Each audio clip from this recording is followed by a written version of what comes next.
Professor Werner, thank you so much. Thank you so much. Welcome, ladies and gentlemen. Glad to have so many of you here. It's very easy. You just have to go in the direction of the airport and then just look to your left, and all of a sudden you're at the Hilton. So I'm also glad to see so many experts here in the round of discussion, because most of you could just make me stop think, by just asking me a very technical question. So I'm not a technical expert. That's what I'm trying to say. And therefore, this panel discussion leaves me to provide the different perspective, to move away from the more technical side and provide that non-technical perspective.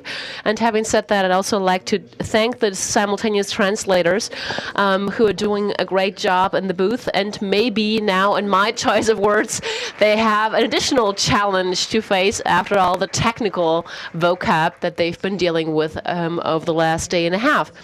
Now, I believe over the course of the last 2 days, you've already met the people that will be part of the plenary. I'd like to ask Professor Dr. Werner of the DLR to please come on stage. He'll be one of the members of the plenary. And now in the moderation plan, it said applause. So why don't you kick in with your applause now? Now, we'll also have Philip Cornelius, head of the Unit Aviation and Safety with the EU Commission. And next we have the president of the ARC, 35 airports and 1 community, Dr. Allegra. Welcome. And then we have the British Air Traffic Control Authority, NATS, represented by Mr. Jobson. And one more person is missing. He's actually a neighbor of the Hilton Hotel. He represents Fraport AG and is a member of the board of directors at Fraport AG. Welcome. Now, we'll have to talk about the length of the applause. Technically, that's to last until the person has made it on stage. Now, first of all, I'm glad to have you here on stage. I believe in the last day and a half, we heard a lot about noise overall, how you can reduce the technical possibilities, all those challenges that we're facing, also the research required in future. But maybe, Professor Werner, you facilitated during that process mostly. Just give me a quick assessment. Where are we at now, in particular when looking at the best practices examples? Are we too noisy looking at the European scale, because we could be much less noisier, or did we just try to make an effort and manage to be among the top airports in Europe? Well, thank you very much. Well, that's a question. That's a nice question to start out with. You could call the glass half empty or half full, or you'd have this and that much left in the glass. It's just a matter of perspective. And the question is not where we're at today, but what can we do in future? I believe that we could do a whole lot more, and I think we should also make use of that. It's about the interests of many, many stakeholders. It's about air traffic.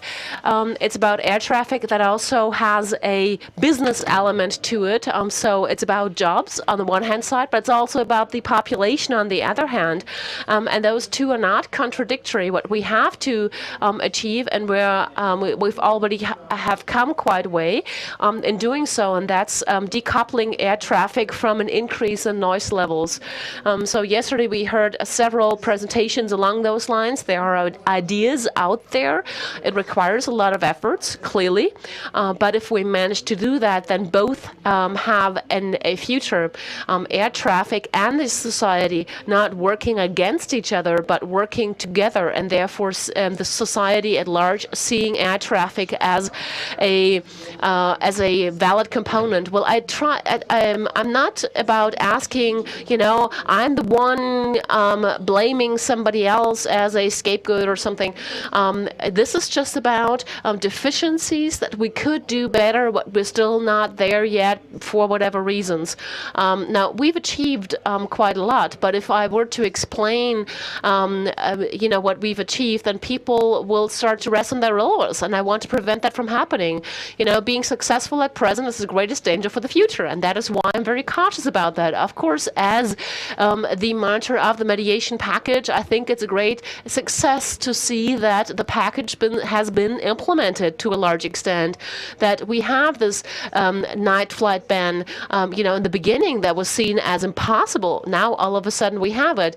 It also was seen as impossible to have segments opened for certain approaches in the off-peak times. Now, there were a lot of things that in the beginning were classified as being impossible. Either the airport would go down, or from a technical perspective it doesn't work, or it will get noisier or something like that.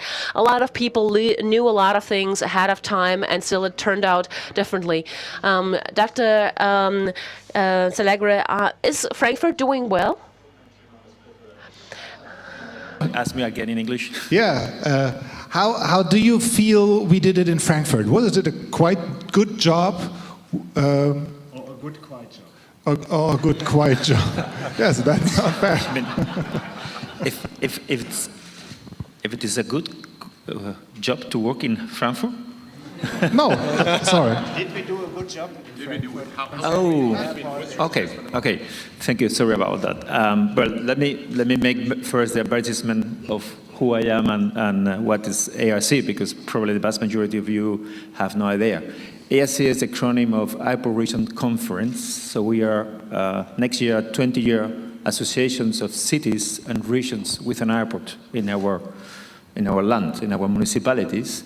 So we are the elected people who represents what you call it, the community. So we are the ones who sit with them having a coffee, sometimes complaining about the noise, and the other day saying, oh, good, my child is working at the airport, and by the way, what about the taxes of the airport? Why we don't spend them in a civic center? So we are the ones who are representing these people, and our goal is, as you pointed, airports will not move, will not go away, will move, like in Munich or there, but they will not go away from this world. So our ambition is that through mediation and through working together, we can do it better. Because our perspective is that the time of elephants is over. You cannot do things, especially in metropolitan areas, where the vast majority of the big airports are. Like, it doesn't matter. And we have arrived to a point that we have realized, and with this I will finish, that a lot of times it's because there is not comprehension, not talking, not mediation. We have made already 2 workshops with Eurocontrol to get what you pointed about, what's going on and how you plan, and what are your needs in the air side, and what are the needs, how you plan, and the timetable of the people like myself, that we are planning urban territory around. They didn't know, both of them. It was shocking after plenty of stories of airports in the regions, and we are doing with ACI at the present moment a publication about best practice, because in a lot of cases it's a problem just of best practice, as before we talked with the person of Stockholm, because there are best practices that they are not really known. So I think you have done it very well, going to your question after the advertisement. Sorry about that. It's an example in Europe that a mediation center, a mediation committee can work, and probably not everyone is happy at the end of the day. But then when not everyone is happy, it means all of you are happy. Yesterday, I went to Mallorca to another conference about islands and airports. For them, it's very important, European islands, as you can imagine, the tourists in Canarias or from people in Scotland that they need to go to London to survive. And in the magazine of Vueling, second advertisement today, there was an Indian proverb. I like it very much, and I thought in the conversation of today.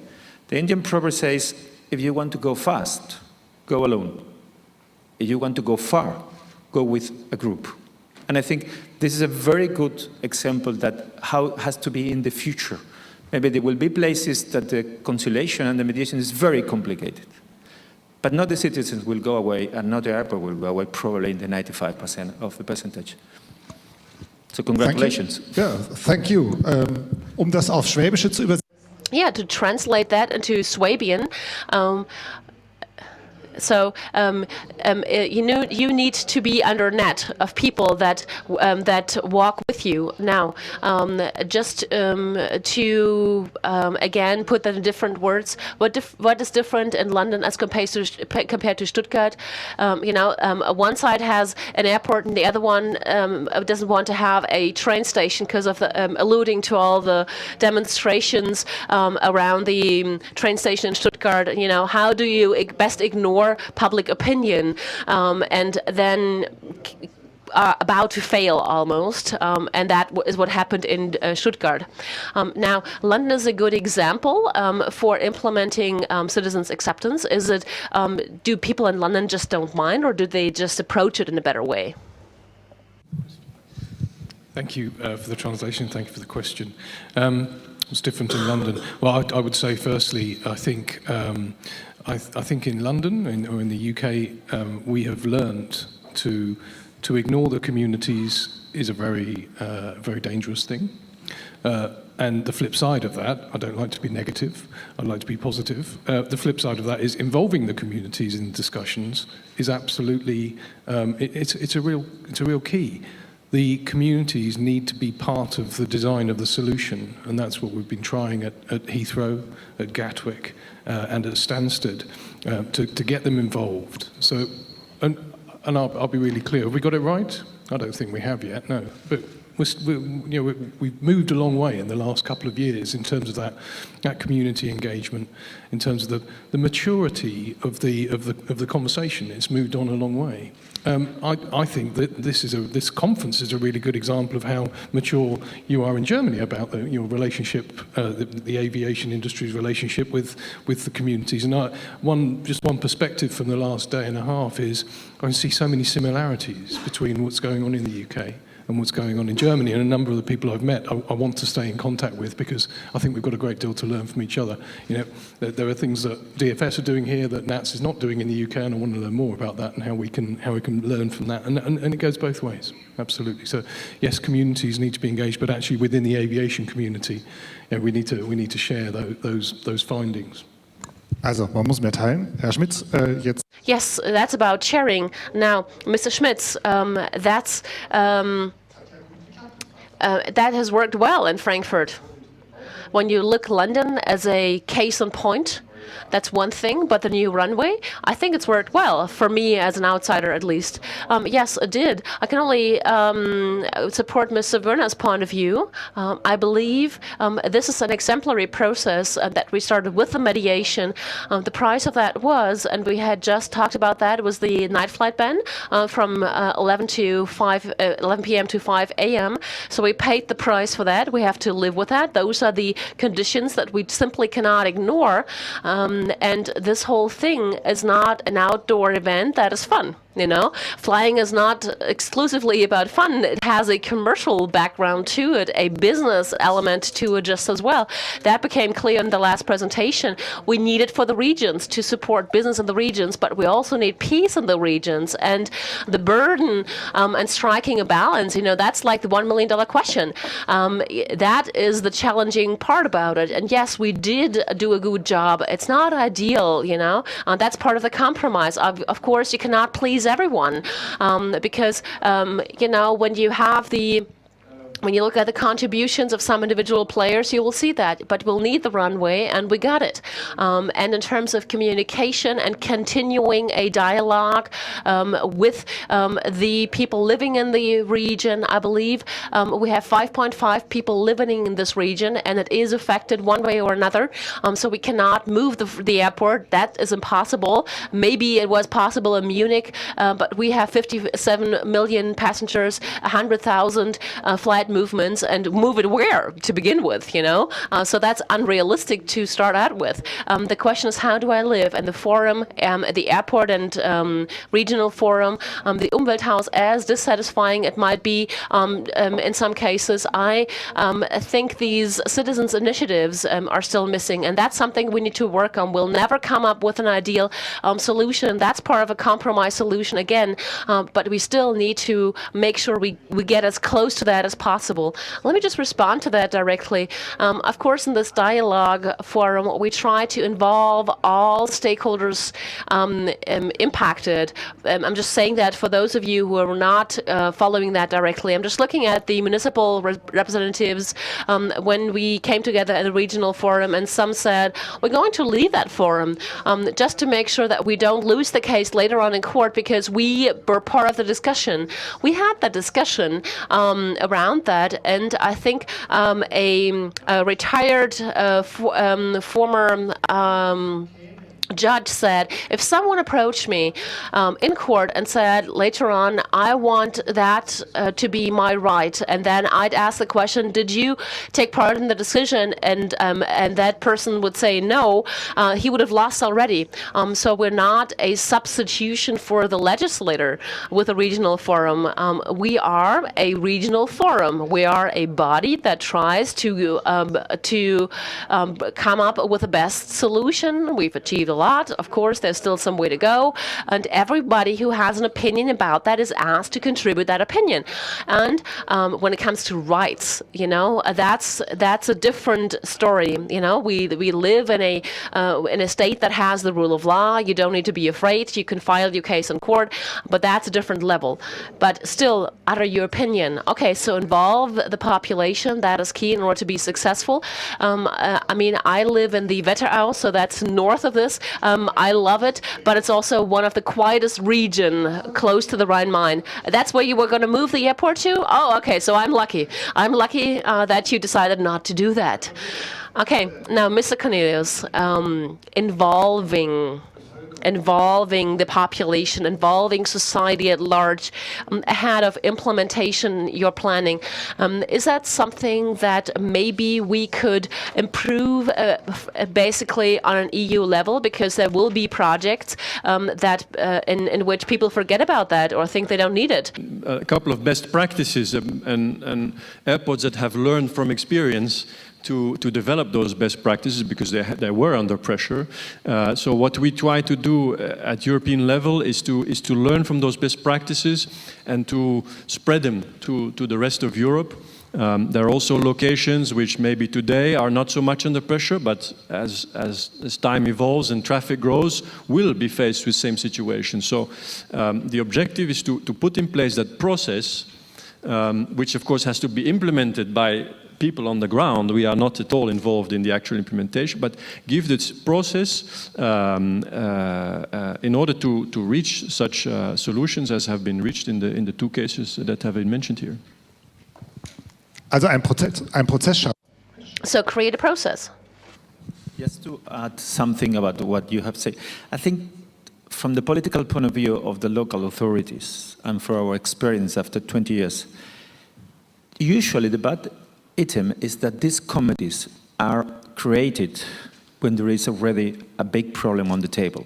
Usually the third, fourth, fifth runway, or when the airport or the civil authorities, aviation civil authorities want to change the pathways. This is what really affects the people, especially because there are going to be new people affected. I think what we propose is to create these committees when it's peace, let's say, when there is calm. Because it's not only noise what we have to handle the local communities around an airport and an airport. It's surface access, is employment, there are taxes, there are compensation, there are urban planning. So if these committees are permanent, I mean, we have in Spanish a proverb that love comes from the touch. So you have, and the most important is the training. The training, not any of the parts, any of the bodies to try to go away and say, okay, it doesn't matter. For sure, as you pointed here, and it's in all over Europe, local authorities and administrations in different levels, we have the responsibility and the duty of what we have to do. We don't put on the table our responsibility because this is out of order by law. But it's much better that way, and just to leave that in the last chance and the last resort. And it works. We have a lot of experience in our association, like in Vienna or other places, that it works really, and it's probably because it's a lot of, let's say, don't bother about that, but it's like that sentence about the army and about the war. Your airports are so important that we cannot leave your free hands. It's like that. You are very important for any region. And in the other way around, there was a case yesterday, 2 days ago, in another conference about aviation. Vienna Airport doesn't want to build the third runway. They are earning money without the third runway, but because they are in the hands of the regional government and the local government of Vienna, for the good of the region, they are going to build it. It's usually, you know about the other case. But for the good of the region has decided you are going to build a third runway, even if it's expensive and it's going to take a lot of time to get the revenues. But it's good for Vienna as a part. Also Einbindung, ganz wichtig, nicht nur. So involvement, but not just in terms of conversations and discussions. Sometimes money is helpful as well. So for instance, when it comes to renewable sources of energy, for instance, wind power plants are an issue in Hesse as well. Putting up those facilities and citizens complain even more when they can be involved and when they can also participate in that. They are no longer as afraid by that. No, Mr. Werner, no, it goes in the wrong direction, because then you have the health against money equation, and we don't want that. We don't want to even touch that limit and establish monetary incentives. We want the airport to exist, and I am still close to mediation, so I want that to happen. I also want the population to be annoyed in the least possible manner. So should I have understand that question, or maybe I intentionally misunderstood your question, and then it's just good for me to have made that comment. No, it's not about talking about health, because there's one thing that's clear. We don't want to sleep next to a departing or approaching aircraft, but it's just about the fundamental level of acceptance. Okay, let's put the issue aside and let's I mean, I'm not saying we want to fight in favor of more acceptance.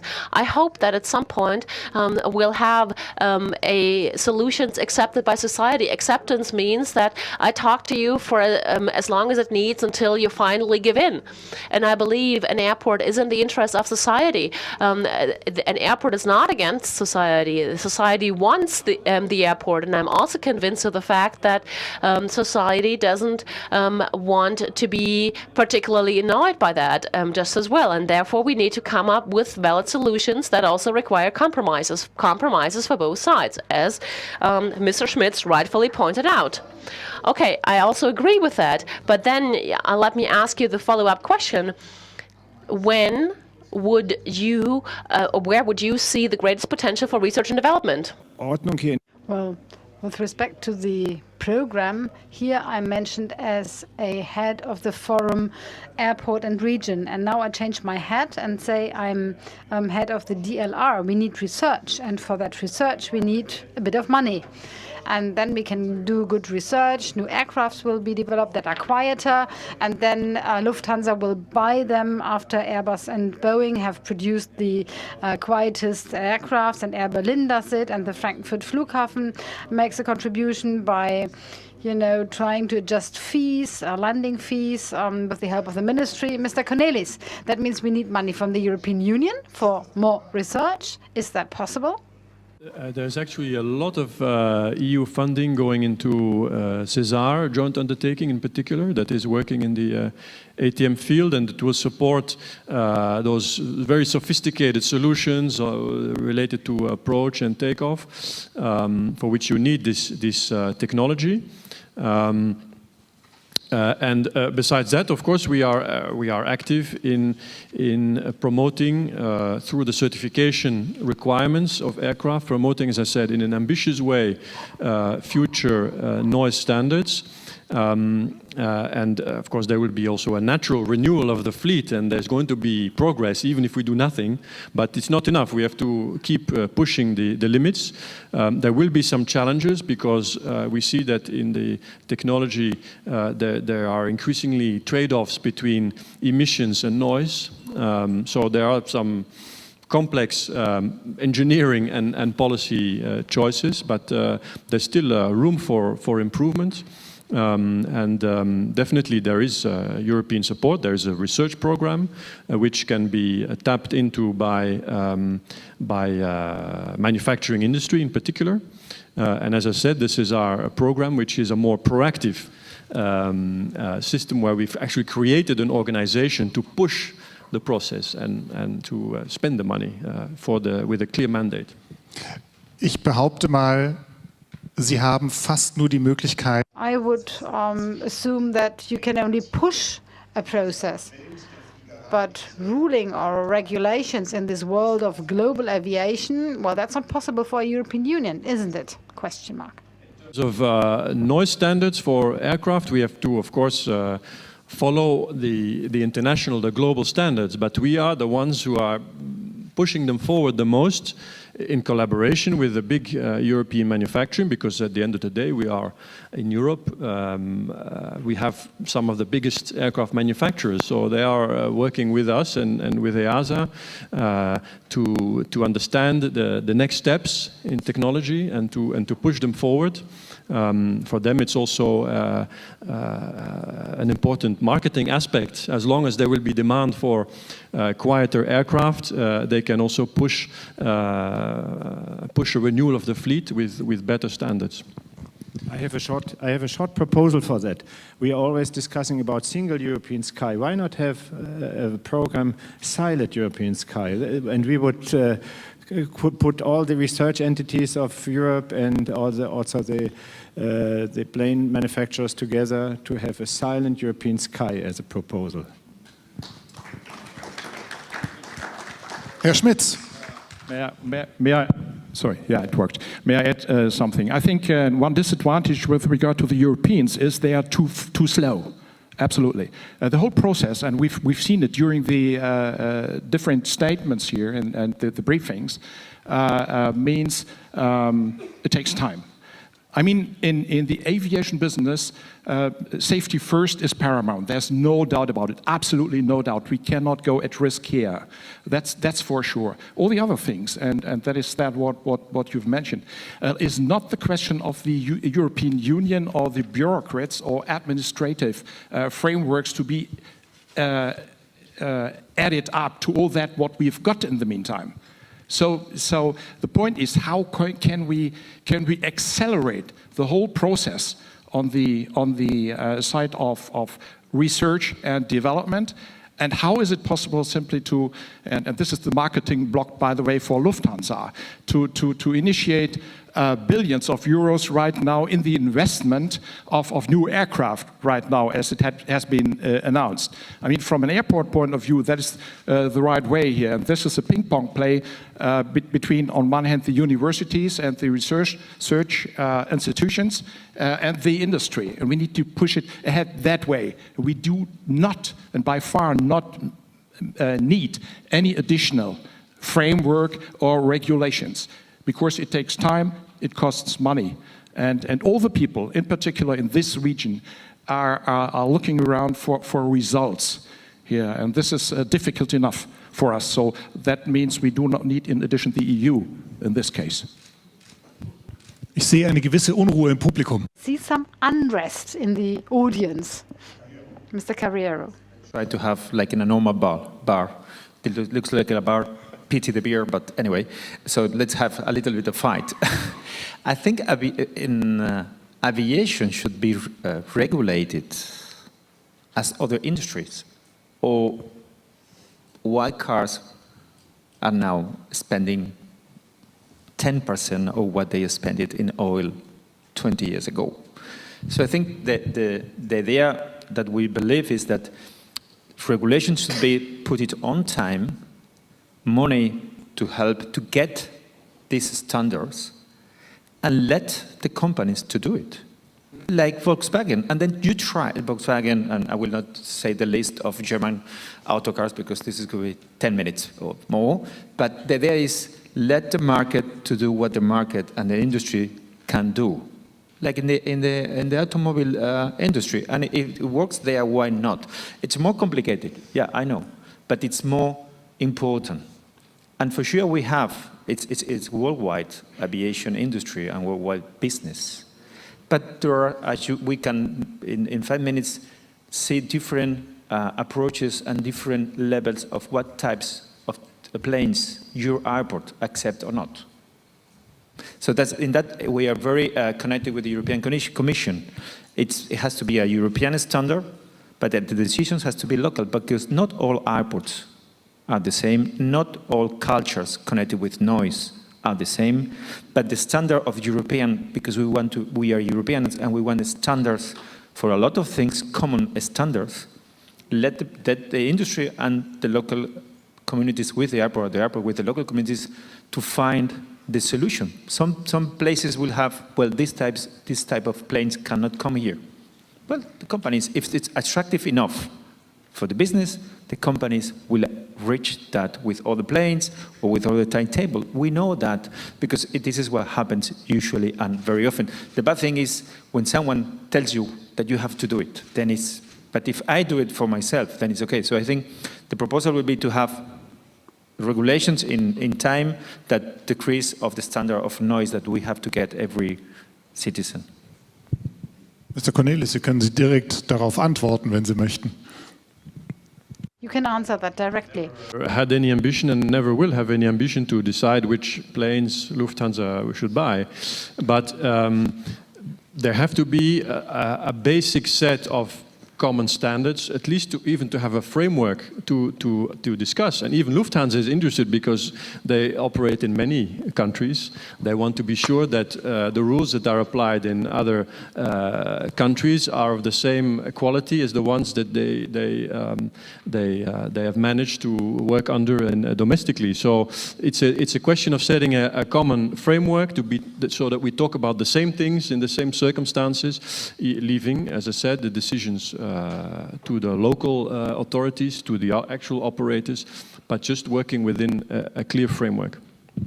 Clear framework. Schöne Herausforderung. Ich habe immer noch...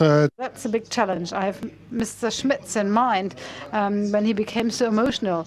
He said it's not fast enough. You can't do it fast enough. Of course, you need research, and this takes time.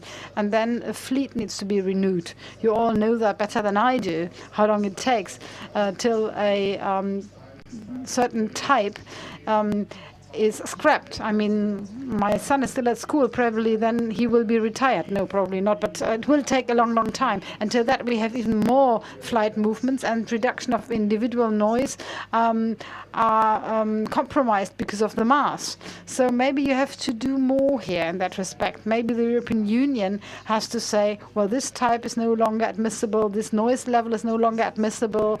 The business model when buying new machines, new aircraft, should be driven on that basis. Otherwise, it might not be so sexy.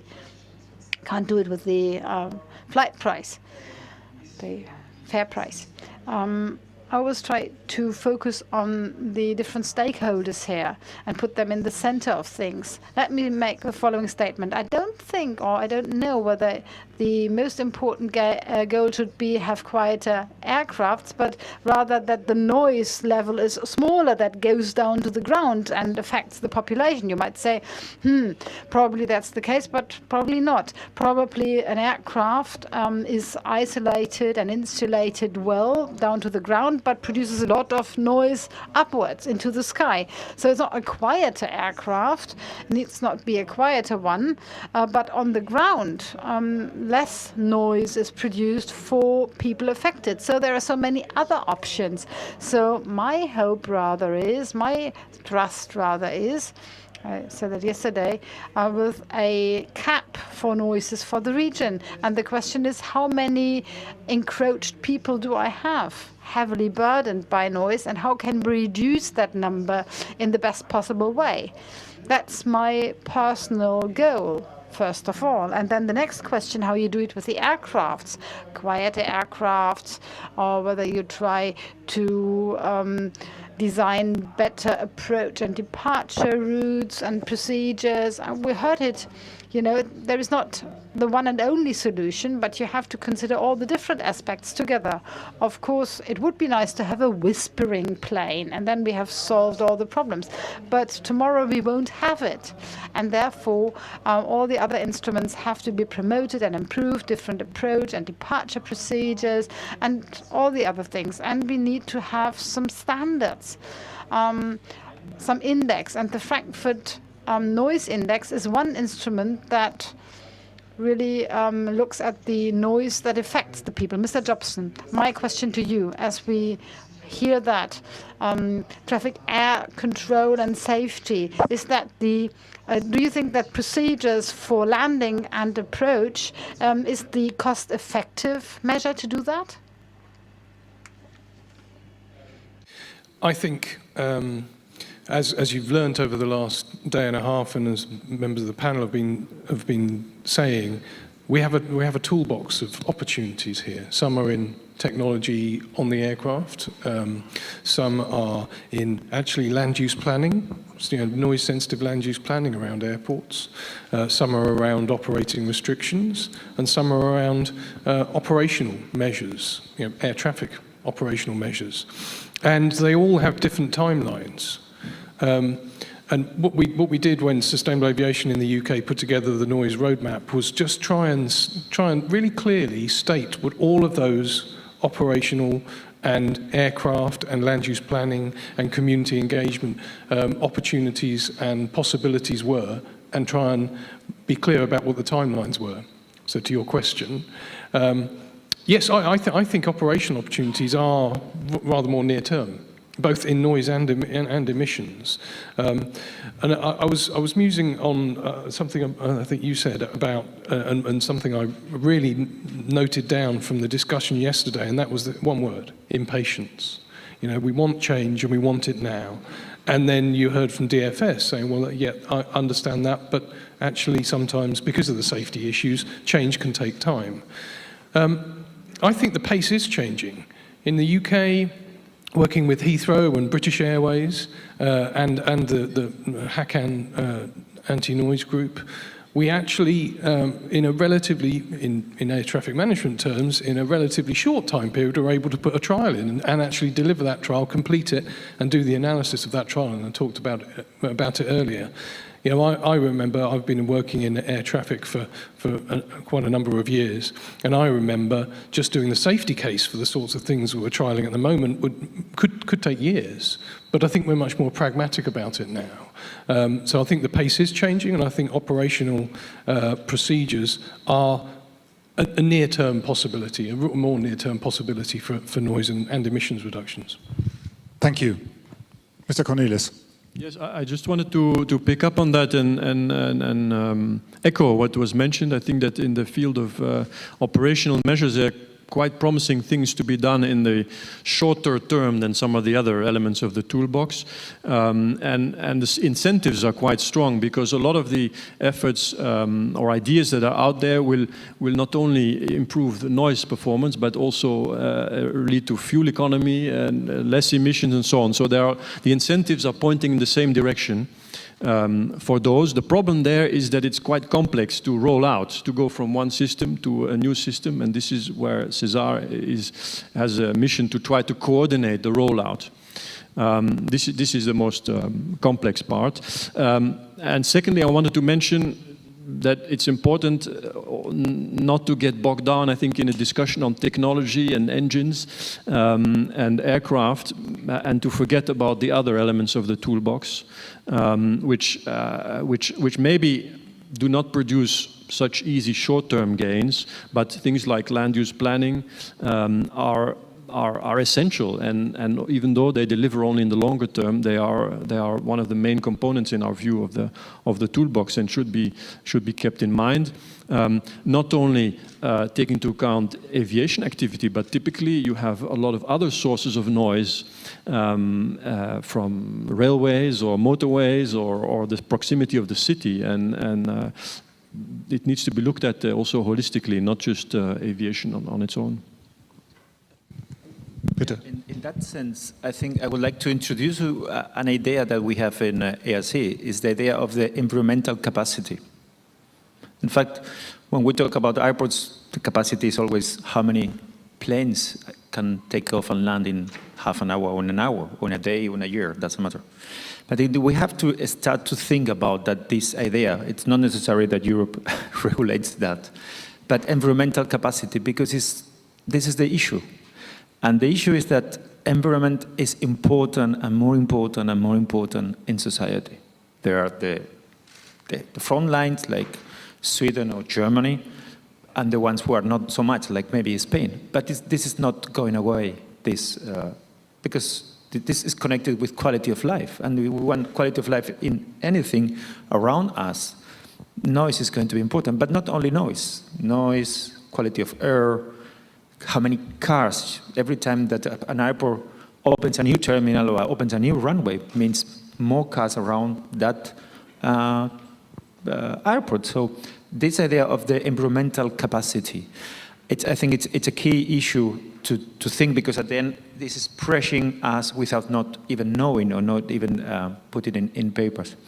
The other item I would like to introduce is not so new probably, but it's the idea of when you talk with the people of the aviation, the civil aviation and the airport people, sure, at the end is, yeah, we can do a lot, but still will be noise. So sometimes it's why we have to do so much. If there will be always some people affected, and some people, probably 90% of these people, complaining. What is true? Well, you have to live with that first, especially we are very used if you're a politician, because not even you get the vast majority of the votes, everyone will love you, thanks God, on the other hand. But then is the idea of compensation. Compensation is not an idea to give money to the local authorities and buy. It's really to have an agreement and to have a long perspective and to put it as an airport and airlines and local authorities as well in our budgets as a cost, like we have other costs. A lot of companies will be crazy not to pay social security in Europe, but it's out of mind. I think in a few years this will be another cost fix that we will have to calculate when we operate airports and planes.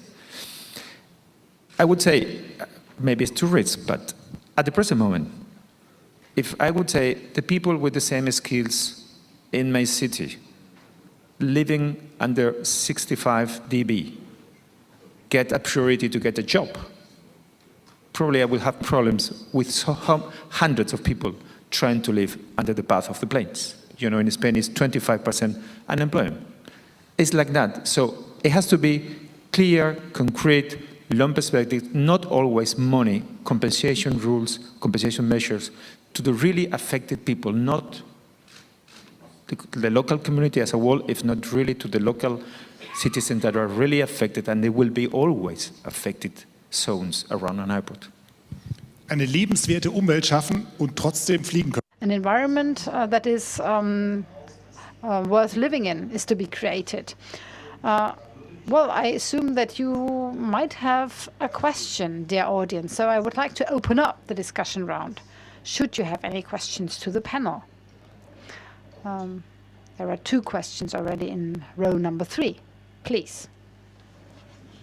You allow me not to ask a question, but rather make a comment.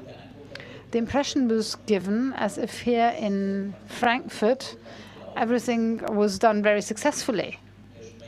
I would like to contradict to this impression. But let me say, yeah, we tried very hard. Yes, we have reached more than other sites probably, But you have to be realistic. In the mediation, it was agreed that apart from the night flight ban, as another compensation, we should have a comprehensive measure of active noise abatement. And we assumed that that would become effective as soon as we had the new runway. No, it's not there. We are running behind these measures to be taken. And that's why we have this conference. We really want to attack all fronts so that we can get there. The runway is running, so to speak. For capacity reasons, we don't have the big problem at the moment, so we can afford to have some planes with delays. But now we have to do more. We have not to pat on our shoulders, but rather encourage each other to do more. At all levels, there is pent-up demand. Nothing is automatic. Nothing happens just as such. Quieter technologies, better management processes, land use targets, and also what Mr. Werner said, and I'm grateful to that, the noise caps. That is, how can I anchor noise abatement in our legal system? Here we have to make progress in all these areas, and only then can we talk about success. And then probably we can have a conference where we can celebrate the success. Thank you very much, Mr. Werner. Mr. Schmitz is smiling. Everyone is smiling here. You cannot make everyone happy. I mean, this is what we heard before. So we are lagging behind or running behind. Probably we have been we could have been in a position to have done it better. Mr. Schmitz, you're working on that. That's the point that I made before, Mr. Jür. Everything is too slow. That's my feeling, but also in real terms, it's too slow. This conference here is not, something where we pat on each other's shoulders. We've not come here in order to inform each other here that Frankfurt is top of the list. On the contrary, I think we are doing a good job, independent of the question how mediation is judged now. But as such, I mean, thinking about the Stuttgart airport and the discussion here, I think the Frankfurt discussion forum is a success story. Even if we have to see that with hindsight, the one or other measure was suboptimal, at least perceived that way. And now it's 12 years ago, and now the real life with air noise happens. 10 or 12 years after mediation, you have that. Before we started the flight operation in the new runway, probably we leaned back and were so happy, and that it was such a nice mediation, produced such a good result, and then you are shocked about the outcry of the population. And these are findings that we have to consider now and use. But apart from patting on each other's shoulders, you should say that the basic approach was the right one. And the expectations on either side to, participate in this quasi-democratic process, which is not really in terms of state treaty, but still I would say that we have produced some good. It's there. It's here to stay. It's too slow. It's too cumbersome. Many targets have not been reached as yet, and for that reason we have to do more. And this is investment into facilities and equipment and procedures, procedural improvements, of course linked with framework conditions that were mentioned also, where you have the typical German way, to regulate everything, have solutions where we look for problems, that's typical German. Here we have to strike the right balance, and together we have to aspire to achieve goals that are achievable. And sometimes situations are extreme and highly emotional, and people tend to forget that. And I've lived to see that in many discussions. We have got a physical dimension, like decibel. I'm talking about dB values. That's easy. I say, well, in your municipality it's only 15, and you still say you can't sleep. Both are right. And, you always have to compensate different positions. You have to harmonize that. Who does that? Politicians, political decision makers do that in a very, very difficult situation, because no one wants to jeopardize health of people of the region. No one. It's not the political decision makers nor the stakeholders in aviation, airline, airport, air traffic control. Everyone is participating here and everyone wants to achieve the best. We take each other seriously and we really, all of us, want to find a solution that is acceptable and tolerable for everyone. And that brings us back to the compromise solution. In 15 years' time, we will not have the conference where we say, that's the great Frankfurt solution. That's how it is. 1, 2, 12 points. Super. Let's roll it out to all the other European airports. No, this will not happen. This is wishful thinking. But of course, dreams should be possible. And you should have visions also. And this is what we try to aspire to. Always with a Sunday speech, preach. Mr. Schmitz, that was really great because you have set yourself a lot of challenges for the future. I don't know whether you want to be nailed down to them. The neighbor next to the colleague, Klaus Rehnig. I have to out myself. Stop Fluglärm, Lerchensberg. I'm an affected person. I would like to praise the organizers and the speakers. You have offered us a great overview of technology and technical solutions. I've got a technical background. I flew all over the world as a pilot, but now I'm pensioned. I'm a pensioner, and I have time to deal with that issue because the planes are over my roof every morning. Your colleagues are great. Our civil groups have great contact with all the organizations represented here. So this communication works. We had some teething problems, but now it works. But politics is linking behind, far behind, to really implement what is state of the art. Let me bring in one aspect that was shortly talked about, health. We would need such a discussion about health and flight. Mr. Hans or Mr. Müller or some others still claim that the health-relevant disorders are not sufficient to deal with that. And that's why we have this law that prohibits night flights. We have all the data available from the WHO, etc., that health needs breaks. We saw it in the different approach techniques. Super proposals have been discussed over a long period of time, but DFS has not taken it up. The new runway, could have been introduced gradually, and then probably there wouldn't have been that much of friction on the 21st of October 2 years ago. Well, also today, you have the possibility to use the runway differently. Think about that. We want to stop your insaneness to become bigger and bigger. How can you plan Munich Airport, size of Munich Airport on top here in Frankfurt? We are counteracting your hub concept. That goes without saying. But, Lufthansa has a hub concept, and where and in what region it should defend it, that's another discussion point. There are so many points of our discussion. Why are we not represented in the Umwelthaus, the environmental house? This is, a PR institution of our state government, and they get funds and funds. And if those funds could also be used for the other concerns of the civil groups, then, of course, we could have more harmony. So my request to you, think about it. Think about it, how with politics at the state level, at the national level, and, also together with the airline industries or service industries, how we could solve these problems together, discuss them together.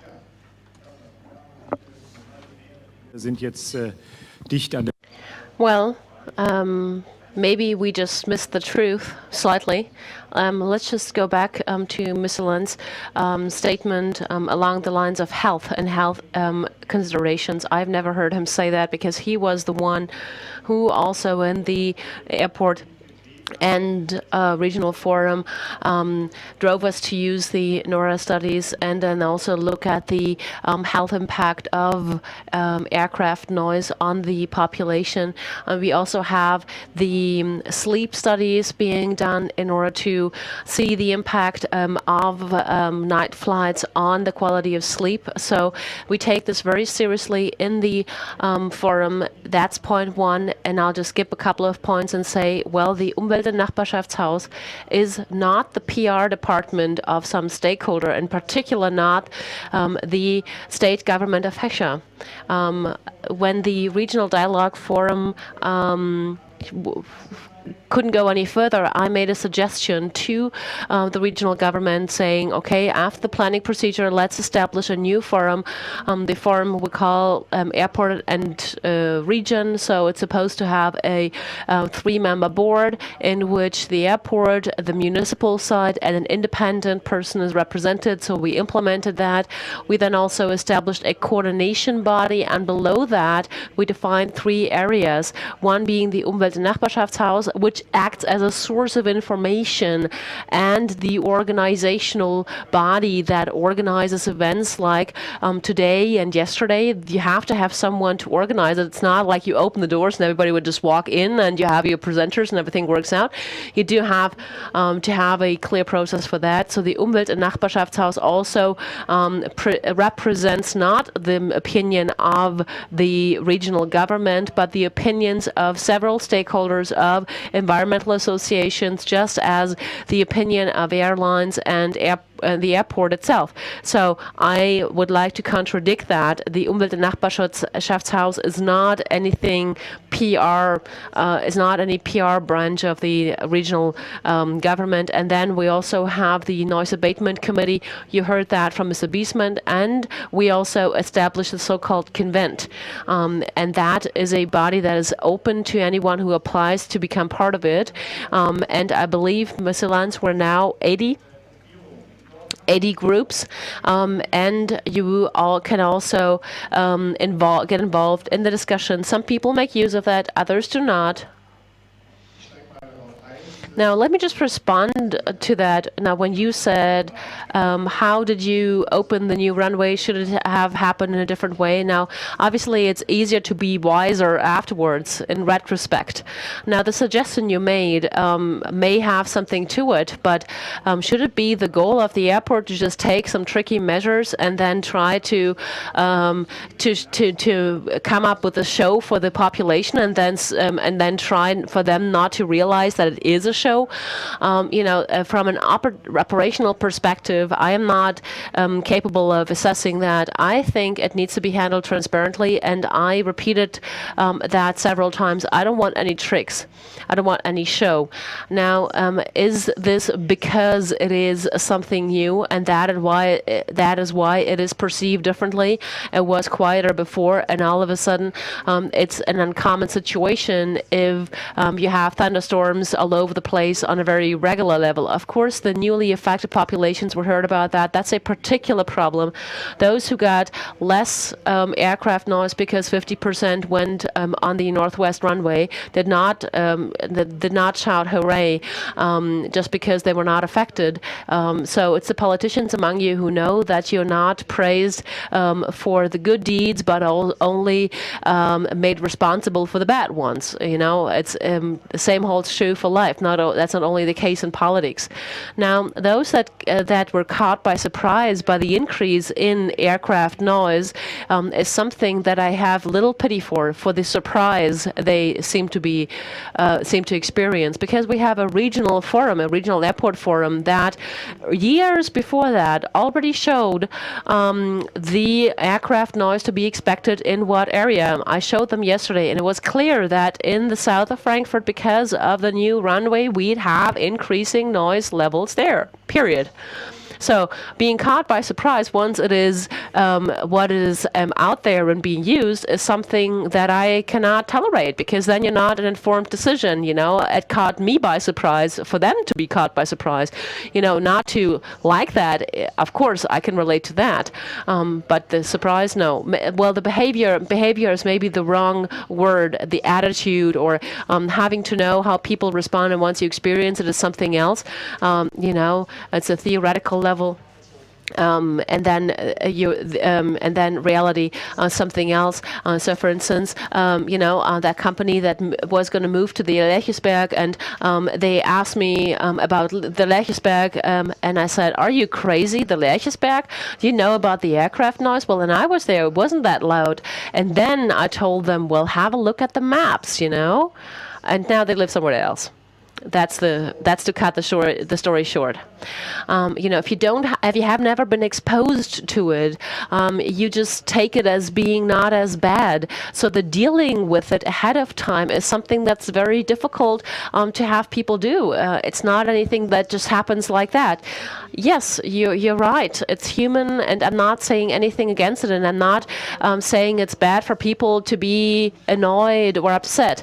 It's just the surprise. I mean, come on, have you not followed the newspapers of the last couple of years? If you then also the people that say, okay, income will be reduced in and around the airport. Oh, and by the way, we also have aircraft noise. I don't think it is.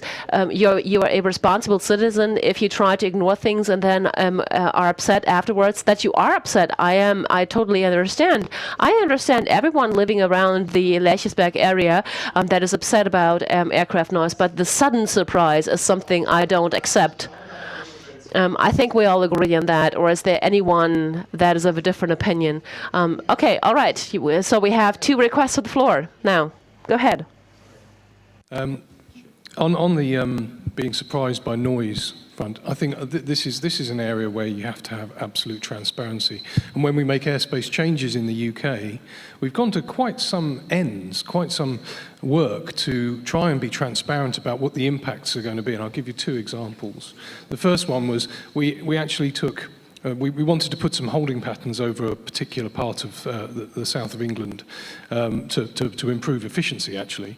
And we had a lot of pushback from local councillors in that region. They said, you can't do this. Holding aircraft at 10,000 feet above our town, it will be a disaster. So we rented a couple of minivans, and we took these councillors out underneath existing holding patterns.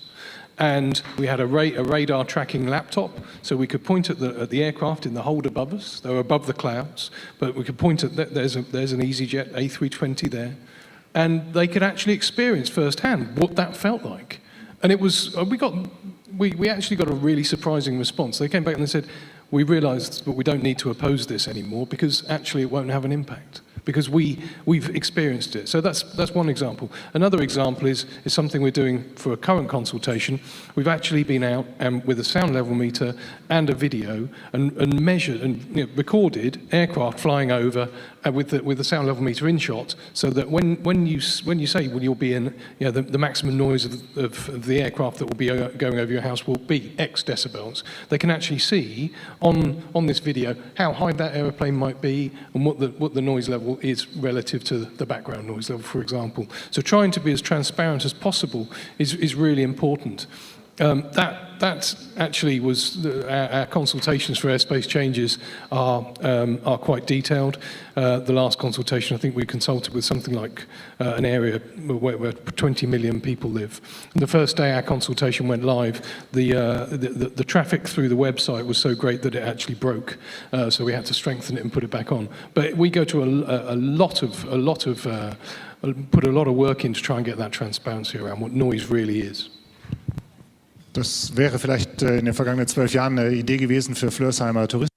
Now, this would have been nice for Flörsheim tourist companies, travel to different sites that exposes the same noise level. Is that for sure? I don't know so much, but this is. I will tell you something. Be a green person, a green politician. That in Barcelona I have, and I did it after an agreement that it was okay to cut 10,000 trees to build a runway, the third runway. So agreements. But you are pointing one thing that maybe Europe should take care of. This is the only, aviation is the only industry where you can do one thing that not other industry can do. This is, okay, and this is European level. It's not connected with Frankfurt or Barcelona. It happened the same in Barcelona, Madrid, Schiphol. You can build a runway, and whatever big, small, very expensive or very not expensive isolation program, you can implement it in 10 years' time, or 5, or 7, or 8. It's like if someone comes to my office and say, okay, I'm going to build a factory, but for the first 10 years, I make smoke. And in 10 years' time, I will go to the level of European standards, or Spanish, or Catalan, whatever. I think Europe should try to say, okay, it has to be a minimum, maybe not the first day. I would like the first day. But a timetable for any isolation plan after to build a new runway. Because not other industry works like that. And I know it's a lot of money, but it's a question to go to the bank. It's a question of business. And in a lot of cases, with the state aid, if necessary. Because if not, there are problems like this one. It was the same in Schiphol. They spent millions of euros, but the planning was for 12 years, 15 years' time. So, for sure, never the noise in your garden will go away. This is clear. But this is another option of life, too, on the other hand. Vielen Dank. Eine Frage von Standard. Thank you very much. A question of standards, therefore. Last question, otherwise we'll last forever. Now, the gentleman in the second row, you raise your hand so often. You now have the floor. Now, the Federal Association Against Aircraft Noise. Now, what was particularly scandalous in Frankfurt, and I'm using that word for a reason, is the fact that the runway was, the start of operation started before the isolation measures had been implemented. And Mr. Schmitz, I can only say this is a clear complaint. You took the impact on the population's health into account. That is an effect you did not take into account. You should have done those measures before starting to operate on that runway. In Frankfurt, we also have a lot of aircraft noise that is not unavoidable, in particular when people travel from A to B through C. Then also at the connecting airports, C that is, very often, you have aircraft noise occurring twice, which would not happen if people flew direct from A to C, or from A to B, without having to go through C. So this is where the European Union should try to make sure that the number of connecting flights is reduced, and to try to establish direct flights.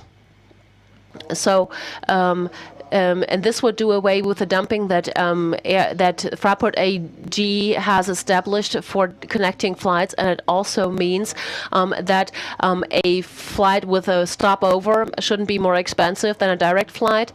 So 2 flights together with one stop in between are cheaper often enough than just a direct flight. And having a stipulation about that would maybe lead to people deciding not to go for that one flight segment, and also reduce flight movements.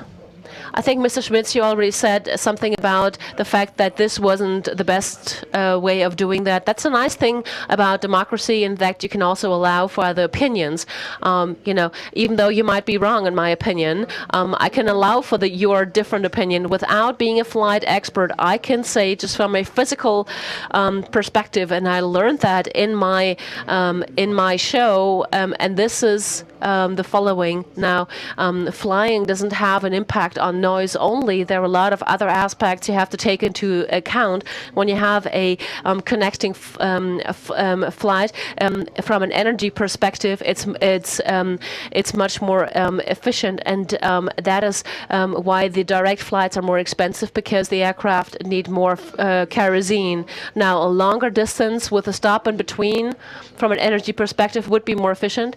Well, I mean, if it's a longer range flight, but there are a lot of tones in between, some commercial or economic considerations. I think it's more complex than that, and that is why you cannot come up with a simple solution to that. Unfortunately, when it comes to noise, you have to admit that very fact. Now, I said the last question that would be, but there was one gentleman who looked very desperate and wanted to ask a question. So one last one. Andreas Kobel from the city of Hanau. Professor Werner, you challenged me with your last statement on the question to what extent we should have known about the noise levels we'd be exposed to in the region. Of course, the citizens in the region have the responsibility to be informed about the expansion of the airports, but I believe the politicians and also the stakeholders have a duty to inform citizens through various types of events. Life's a little more complicated than just blaming it on the other side. And I find it quite interesting if you say, well, there are objective values like the noise situation. I believe people at the Lerchesberg could not imagine what that would feel like if, regardless of the altitude, they'd be exposed to noise every minute of the day, almost, in some cases. Now, in the air noise discussion, we had a discussion about the aircraft noise events further away, and then a colleague said, well, I mean, so far away from the airport, you're not exposed to aircraft noise.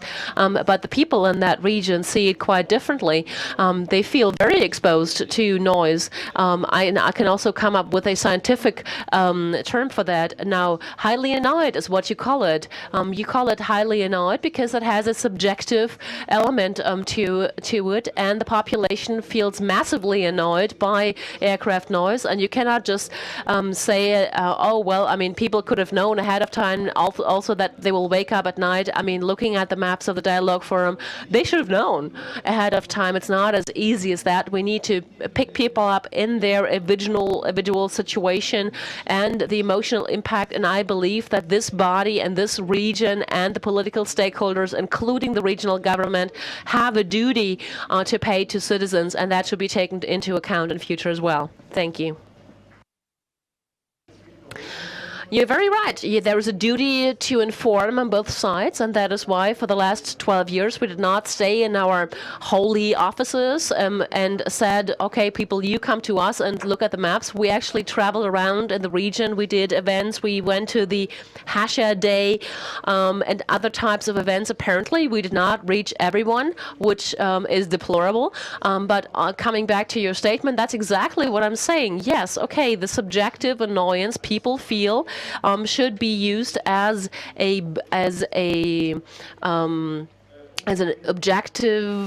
objectivized level in order to limit noise in the region with that. However, the evaluations show that people in the Rhine-Main area